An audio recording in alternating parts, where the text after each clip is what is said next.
नमस्कार दोस्तों, आज के इस वीडियो में आपका स्वागत है। नेस यानी नेशनल अचीवमेंट सर्वे, राष्ट्रीय उपलब्धि सर्वे 2021 के अंतर्गत राज्य शिक्षा केंद्र भोपाल द्वारा जारी अभ्यास प्रश्न बैंक के अंतर्गत आज हम कक्षा 8 के लिए विषय हिंदी का यह वीडियो सेकंड आपके समक्ष जो है प्रस्तुत करने जा रहे हैं। इसके पहले हिंदी का पार्ट 1, जिसमें प्रश्न क्रमांक 1 से लेकर के 10 तक के प्रश्नों को शामिल किया गया था, ये आप देख चुके होंगे। यदि नहीं देखा है तो आई लिंक में मैं आपको लिंक दे दूंगा, उसमें से आप इसको देख सकते हैं। तो चलिए शुरू करते हैं हम आज का वीडियो। सबसे पहले पढ़ लेते हैं, आप सामने देख रहे हैं निर्देश। तालिका में दी गई जानकारी के आधार पर प्रश्नों के उत्तर में सही विकल्प पर गोला लगाइए। देखिए, प्रश्न बाद में आएगा, पहले आपको देखनी है तालिका, है ना। तालिका का करना है विश्लेषण और उसके बाद देना है प्रश्नों के उत्तर, ठीक है ना। तो आप देख रहे हैं कॉलम नंबर 1 में क्रमांक है, कॉलम नंबर 2 में खेल का नाम, उसके बाद विशेषताएं हैं और फिर खेल सामग्री या अन्य आवश्यकता से संबंधित कॉलम आपको दिया गया है। पहला खेल है कबड्डी। अब इसकी विशेषता क्या है? इसकी है 2 विशेषताएं हैं। पहली विशेषता यह है कि श्वास रोककर खेले जाने वाला भारतीय खेल है। दूसरी विशेषता यह है कि यह ग्रामीण क्षेत्रों में सर्वाधिक लोकप्रिय है ना। अब इस खेल में खेल सामग्री की कोई आवश्यकता नहीं होती है और छोटे मैदान में भी हम इसको आसानी से खेल सकते हैं, ठीक है ना। क्रमांक 2 पर है खेल का नाम हॉकी। इसकी विशेषता यह है, नंबर 1, भारत में सबसे अधिक लोकप्रिय है और दूसरा यह है कि 2 टीमें एक साथ खेलती हैं। अब इसमें जो खेल सामग्री लगने वाली है वह है हॉकी गेंद, पेड़ आदि और बड़ा मैदान, ठीक है ना। तीसरा जो खेल है उसका नाम है खो खो। यह भारत का परंपरागत खेल है ना। और इसकी दूसरी विशेषता यह है कि विद्यार्थियों में विशेष लोकप्रिय है। खेल सामग्री में इसमें आवश्यकता नहीं है और छोटे मैदान में आप खो खो खेल सकते हैं, है ना। चौथा जो खेल है उसका नाम है क्रिकेट और इसकी विशेषता है 3 आपको दी गई है। पहली, हॉकी से भी अधिक लोकप्रिय है। दूसरा, यह एक महंगा खेल है। तीसरा, इसमें 2 टीमें बारी बारी से बल्लेबाजी और गेंदबाजी करती हैं, ठीक है ना। अब इसके लिए जो आवश्यक सामग्री है वह क्या लगती है? बल्ला, गेंद, स्टंप आदि और सबसे बड़ी बात है बड़ा मैदान, ठीक है ना। ये अपने 4 खेलों की विशेषताएं और उनमें लगने वाली सामग्री के बारे में ये तालिका में पढ़ा। अब हमें क्या करना है? तालिका के आधार पर नीचे लिखे जो प्रश्न हैं उनके उत्तर हमको देने हैं, है ना। तो अब प्रश्न आ जाता है प्रश्न नंबर 11। तालिका में दिए गए कौन से 2 खेल विशुद्ध भारतीय हैं, है ना। अभी हमने देखा तो कौन से 2 खेल विशुद्ध भारतीय हैं, है ना। तो हम देखते हैं कि कबड्डी और खो खो जो खेल हैं ये हमारे भारतीय खेल है ना। और ये भारत में पुराने ज़माने से ही खेलते चले आ रहे हैं, क्योंकि इसमें विशेष कोई खेल सामग्री लगनी नहीं है, कोई खर्चा लगता नहीं है, इसलिए ये खेल ज़्यादा लोकप्रिय हैं, ठीक है ना। प्रश्न क्रमांक 12। उपयुक्त खेलों में से सबसे छोटे मैदान में खेले जाने वाला कौन सा खेल है? ए खो खो, बी कबड्डी, सी हॉकी और डी क्रिकेट, है ना। अब इनमें से जो आप देख रहे हैं कि सबसे छोटे मैदान में कौन सा खेल खेल सकते हैं? वो खेल सकते हैं कबड्डी, है ना। कबड्डी को बहुत ही छोटे मैदान में हम खेल सकते हैं, इसलिए ऑप्शन क्या गया? बी हमारा सही जवाब हो गया है, ठीक है ना। प्रश्न 13। कौन सा खेल केवल शालेय स्तर पर अधिक खेला जाता है ना, मतलब स्कूलों में कौन सा खेल अधिक खेला जाता है? तो हम देख रहे हैं कि इसमें सबसे 4 ऑप्शन दिए गए, ए हॉकी, बी कबड्डी, सी खो खो और डी क्रिकेट। इसमें स्कूलों में सबसे अधिक खेला जाने वाला खेल है वह है खो खो, है ना। तो इसमें खेल सामग्री की आवश्यकता नहीं होती है ना। चलिए नेक्स्ट क्वेश्चन है,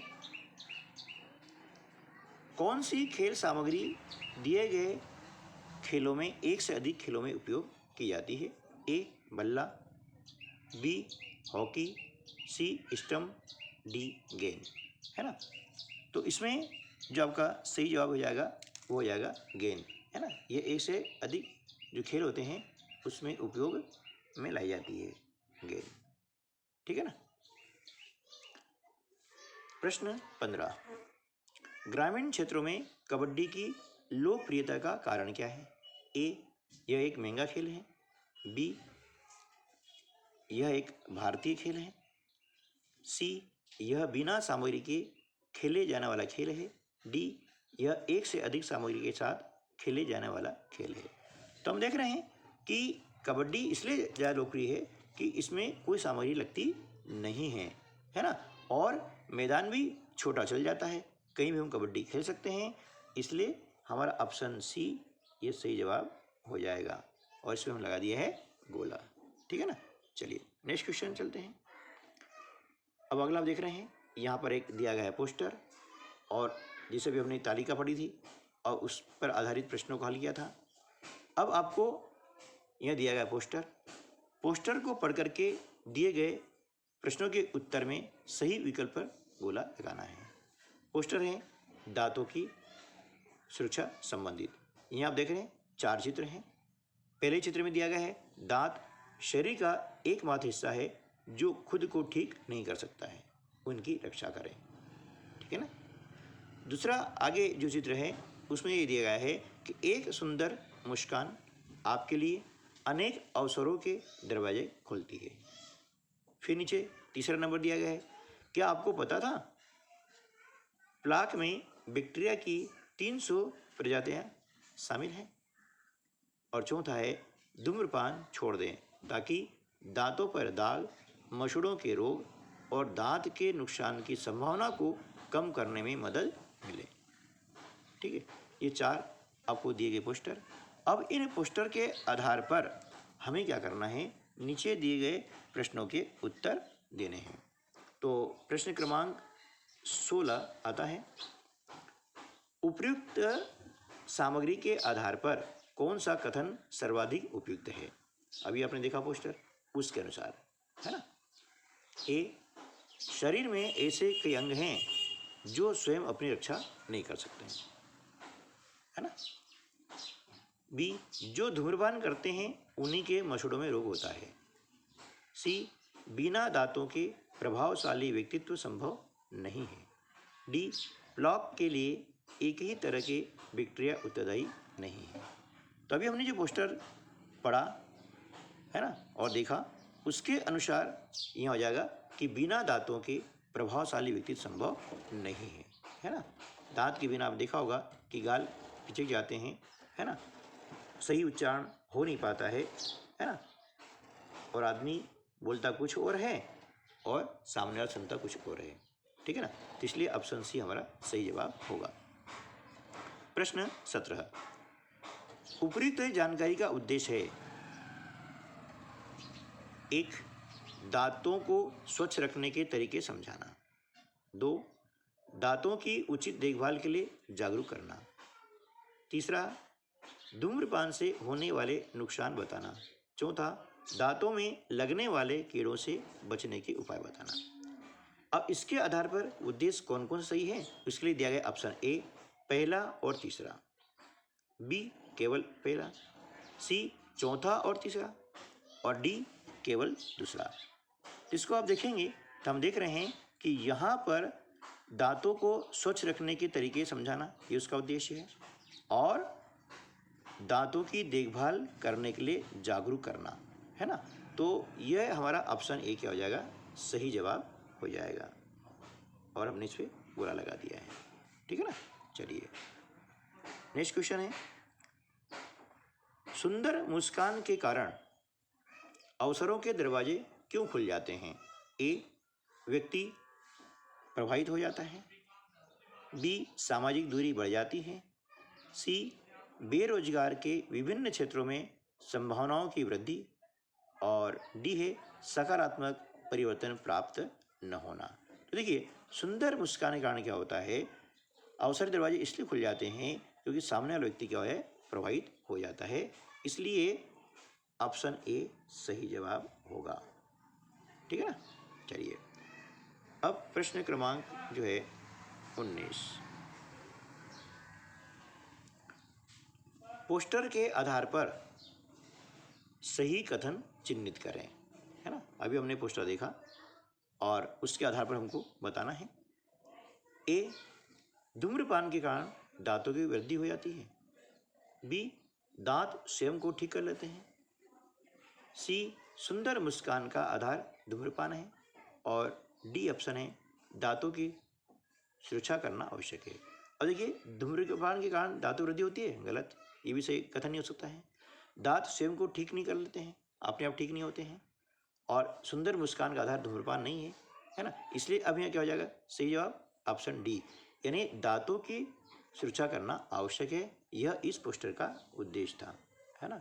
यह हमारा सही जवाब हो जाएगा।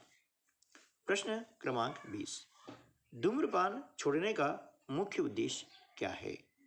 ए, धूम्रपान के गंभीर परिणामों के प्रति जागरूकता पैदा करना।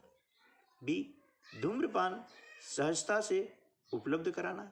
सी, दांतों पर दाग बढ़ाना। डी, प्लाक में बैक्टीरिया पैदा करना। तो देखिए, धूम्रपान छोड़ने का मुख्य उद्देश्य यह है कि धूम्रपान के गंभीर जो परिणाम होते हैं उसके प्रति जागरूकता पैदा करना होता है। इसलिए ऑप्शन ए जो है हमारा सही जवाब हो जाएगा कि धूम्रपान के गंभीर परिणामों के प्रति जागरूकता पैदा करना है। ठीक दोस्तों, तो आज के वीडियो में बस इतना ही। मिलते हैं अगले वीडियो में अगले और ऐसे ही मज़ेदार प्रश्नों के साथ में, है। इस जो नेस की एग्ज़ाम हो रही है उसका उद्देश्य ये है कि आपकी समझ को परखना, है ना। किसी भी जानकारी को देख करके, किसी पोस्टर देख करके, किसी तालिका को देख करके, है ना, आप क्या निर्णय लेते हैं, वह इसका मुख्य उद्देश्य होता है। तो आपको आगे बहुत ही बढ़िया बढ़िया क्वेश्चन देखने को मिलेंगे, तो देखते रहिए और सीखते रहिए। मिलते हैं अगली वीडियो में, तब तक के लिए नमस्कार, जय